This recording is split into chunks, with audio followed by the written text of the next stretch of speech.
Well, these last 10 days are going to be hot. But as for Newcastle and Liverpool and Isak, okay, as for Newcastle and Isak, I believe there's no way back. I think those statements going public, there is no way that kind of relationship can never be mended back. So if Newcastle are, they should just cut their losses. Ehen. I've seen some of their fans on Twitter saying that they should let Isak cross in the reserves. In as much as you want to pass a message, there's really no need for that because you could just get it. You get good money from his head from Liverpool and just to improve your team. They are wasting time. 10 days to go. The player pool is getting smaller, so they need to wake up and act fast. Um, so in their statements, though, they said something about value being met. So I think they have a fixed value for Isak in there. I think it's £150 million, and I believe Liverpool are willing to reach that payment. But I do believe that before the end of the window, though, they will find a way around it. That then Isak, Liverpool, and Newcastle, they will find a way around the payment wise. I feel like the whole package will see amount at that 150 million.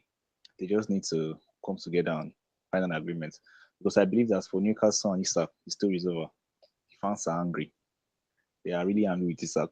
They cover how everything has unfolded. I also believe that Isak hasn't carried himself in the best way. I don't know. I don't feel he has good advisors in his corner. 'Cause when I look at Eze, for example, Eze has been he wanted to move this summer, but he has been professional about it. He evidently told Parish, that's their Palace's CEO, that I want to leave the club. But he's still turned up for training. He's still like even played for them. He was willing to even play today, but I think the coach said no need. They came to an agreement that no need for him to play. Um, so he has carried himself with some bit of grace and still able to communicate the fact that he wants to leave the club. Everybody wants to make a step up. Eze's move to Spurs almost fell off, but he was still doing his bits, trying to get through. So even at that, I believe that Isak, he might have handled the situation better. But now that it's like this, no one knows who's saying the truth because Newcastle are saying one thing, Isak and his camp are saying another thing.